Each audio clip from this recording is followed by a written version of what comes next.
ప్యాకేజ్తో Visakha steel plant సమస్యకు పరిష్కారం లభించదు అని అంటున్నాయి కార్మిక సంఘాలు. సెయిల్లో స్టీల్ ప్లాంట్ని విలీనం చేయడం ఒక్కటే శాశ్వత పరిష్కారం అంటున్నారు. స్టీల్ ప్లాంట్కి 4 ఏళ్ల పాటు ట్యాక్స్ హాలిడే ఇవ్వాలని, సొంత గనులు కేటాయించాలని ఉక్కు పరిరక్షణ పోరాట కమిటీ కోరుతోంది. సెయిల్లో విలీనం ద్వారానే సంస్థని లాభాల్లోకి తీసుకువెళ్లొచ్చని కమిటీ కన్వీనర్ అయోధ్యరామ్ అభిప్రాయపడుతున్నారు. ఇప్పటికే 0.7 మిలియన్ టన్ను ఉన్నటువంటి కర్ణాటకలోని విశ్వేశ్వరయ్య స్టీల్ కంపెనీకి 15,000 కోట్లు తీసుకెళ్లడం అనేది మనం చూసాం. దానికి 10 రెట్లు ఎక్కువ ఉన్నటువంటి స్టీల్ ప్లాంట్కి అది 10 నుంచి 11,500 కోట్లు ఇస్తామని, అది కూడా కొంత బాండుల రూపాయలని కొంతమంది చెప్తా ఉన్నారు, అప్పు అని కొంతమంది చెప్తా ఉన్నారు, ప్రభుత్వం కొంతమంది చెప్తా ఉన్నారు.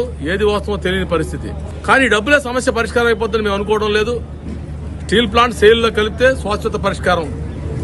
స్టీల్ ప్లాంట్ 4 ఏళ్ల పాటు ట్యాక్స్ హాలిడే ఇస్తే శాశ్వత పరిష్కారం. స్టీల్ ప్లాంట్ సొంత గనులు ఇస్తే శాశ్వత పరిష్కారం.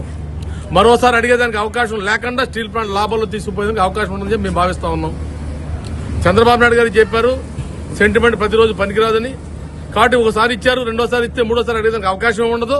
4 సంవత్సరాల పాటు ట్యాక్స్ హాలిడే ఇవ్వాలని చెప్పేసి పార్టీ కంట్రీకి డిమాండ్ చేస్తా ఉన్నాం.